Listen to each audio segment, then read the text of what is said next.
Snorri, klárum bara hann að leika móti Ítalíu í gær, bara fullt af lausnum sóknarlega eins og kannski búin að tala tekur hann að línum hann út af, fyrir 4-4, keyrir upp í 7-6. Mér langaði bara að spyrja, þú veist,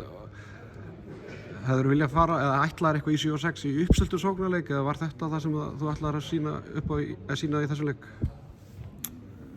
Þetta var svona bara planið inn í þennan leik, en þetta er eitthvað sem þú getur þá bara gripið í þegar svo ber undir. Uppleggið var að kannski við værum svona með yfirhöndina í þessu kannski, hvað maður segja, þessum taktíska hluta og værum frekar spilin á þá heldur en þeir okkur. Þannig ég vildi svona aðeins, eins og kannski tókst eftir, vera að mixa þessu svolítið saman og þannig að þeir kannski ekki alveg vissu að hverju gengu og mér fannst það bara takast vel, sko. Þeir ætla að spila með 4 fyrir utan í fyrsta skipti held ég undir þinni stjórn og sennilega bara fyrsta sinns að þú gerir það sem þjálfari, ekki rétt? Jú, og þetta, það fæðir kannski bara meira bara þegar við erum að þetta sem Ítalir og fyrir þann leik og svo fær ég líka bara, ég var að fækka aðeins varnarskiptingunum þarna og þeir keyra náttúrulega vel og tóku náttúrulega bara línumanninu umferð, þannig mér fannst bara alltaf að prófa þetta og það virkaði. Er þetta eitthvað sem að þú sér fyrir þér að nýta bara strax á morgun eða?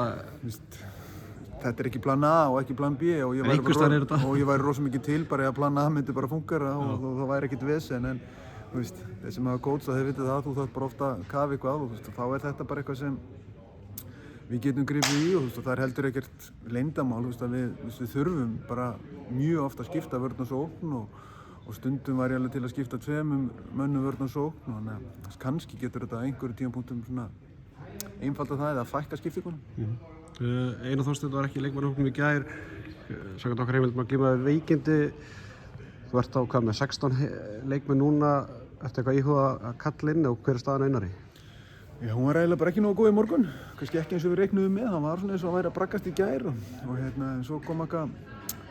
sló honum eitthvað niður, þannig að hann er bara veikur og það eru réttar heimildir greinlega svo þú hefur, þannig að þetta er þetta, ég ætla ekki að segja þessi þund, við náum í lið, það er ekkert vesen, en við erum bara á æfingu og það getur alltaf eitthvað gerst, þannig já, þegar maður er á svona móti, þetta er bara endalausar vangavöldur en það er enginn á leiðinni. Enginn á leiðinni.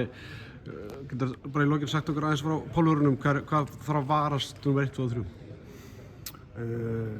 Svo númer 1 og 3 vil ég bara að við náum okkar vopnum fram og náum að spila svona leik á okkar forsöndum, svipað eins og við gerðum í gær. Ef við komumst í okkar hluti þá erum við góðir,